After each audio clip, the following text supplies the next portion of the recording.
Well, happy Sunday, everyone. This is the new 11 o'clock advisory just in here on Tropical Storm Isaias as it continues to make its way up the east coast of Florida right now. We're keeping a close eye on this thing. It has gone through a little bit of reconstruction this morning here as it's been trying to redevelop after kind of being sheared apart overnight last night. But let me take you in closer. You can see that new blow up of thunderstorm activity this morning here on the east side of the system. And there's your system continuing to make its way up towards the north. But the center now trying to push back underneath some of these tall thunderstorms. Here's the latest information here with the 11 a.m. advisory. Holding winds still estimated at about 65 miles per hour. They do have some hurricane hunters that are flying through the system right now, so we should be getting more information in as we go throughout the afternoon on the latest on what's happening with this system. It's moving off to the north-northwest at 8, so it's beginning to make that northerly turn. The last update, it was still moving northwest, now moving more on a northerly course, and that's going to take it up the east coast of Florida and eventually make its way into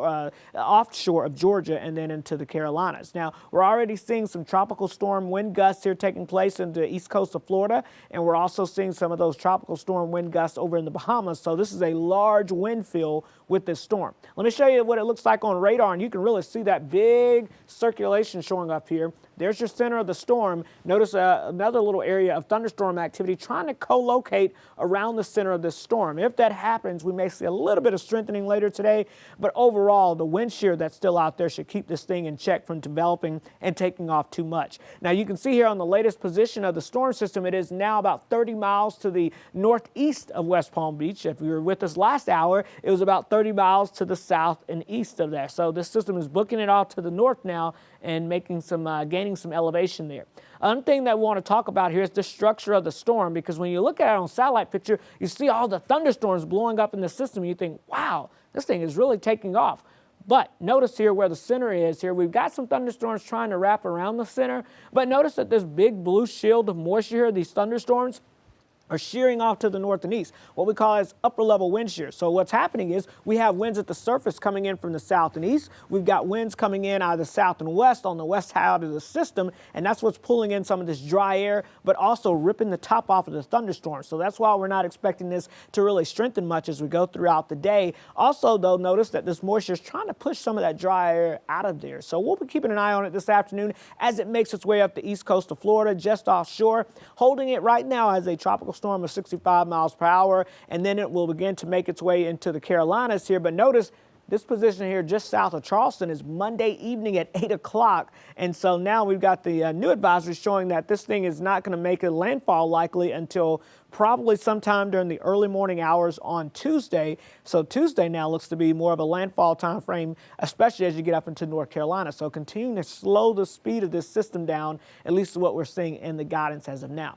But either way you slice it, we've got tropical storm warnings. They have now been updated to now include the entire coastline of South Carolina under that tropical storm warning. That means we are expecting tropical storm force conditions here within 36 hours across the entire coastline of the Carolinas. So definitely getting closer to seeing some of these realities and seeing things like this. We've got a storm surge watch that's in effect for a large portion of the coastal Carolinas, including from Edisto Beach, South Carolina, all the way up through Myrtle Beach. We're talking about the potential of that wall of water that's getting pushed as the storm moves from south to north. It's going to push a wall of water, almost like a bulldozer, basically. And as it does so, we can see that water getting as high as 2 to 4 feet, pushing inland into places like Hilton Head over towards Charleston Harbor there. And that could cause or enhance some flooding, especially if it coincides with high tide, which is a possibility, and we could see that up to 1 to 3 feet around the Myrtle Beach area as well. Not to mention the rip current risk. That starts today and continues all the way through Tuesday, and as we get the flow around this system as it moves north, that flow will likely help to kind of pull these rip currents, the feeder current, and it will feed you out into the ocean. So it will help to kind of pull you out in the ocean. You don't want to get caught in that. It's hard to get back to shore. The only way to really escape those rip currents is to try to swim parallel with the coastline there. Just avoid swimming. If you have some folks that are at the beach right now, tell them don't get in the water at this time. The rip current is just too high. But rainfall, this is another thing to watch with this system as it moves to the north and east, up and down the Carolina coast from Charleston, Myrtle Beach over to Wilmington and Raleigh. We're looking at the potential of up to a half a foot of rainfall And this system is moving quickly once it gets to the Carolinas. So that's going to be a lot of rain in a short period of time. And that's why we have flood watches in effect for a large portion of South Carolina heading up into North Carolina as well, because we're going to see the potential of some very heavy rain in a short period of time. Now let's talk about the local impacts here around the upstate and into the mountains here.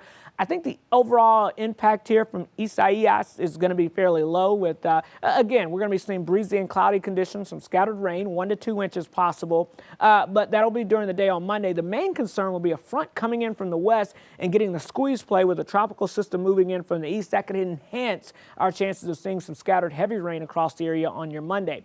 The big concern, though, will of course be at the coast. It'll start down towards the south around Hilton Head, where we're looking at, again, Monday afternoon, a medium impact, winds up to 50 miles per hour, rain 1 to 4 inches, and those heavy rain squalls moving through during the day. And then it begins to make its way north as you head towards the Charleston area by Monday evening, with winds up to 60 miles per hour, rainfall of 3 to 6 inches, and a storm surge of anywhere from 2 to 4 feet, again, especially coinciding with high tide around 9:20 in the evening there. So it could get a little rough, with flooding being a big concern as you get towards the Charleston area. And then we'll extend that farther north up towards portions of Myrtle Beach there, where the impact will once again be fairly high, especially Monday night during the overnight hours, early Tuesday morning. That's when that system is expected to make landfall, and we could see winds up to 70 miles per hour, rain of 4 to 6 inches, storm surge 1 to 3 feet. And again, that high tide would be around 8:30 in the evening time, so that could mean more of an enhancement of flooding. So your new 11 a.m. advisory, again, wind still holding at 65 miles per hour,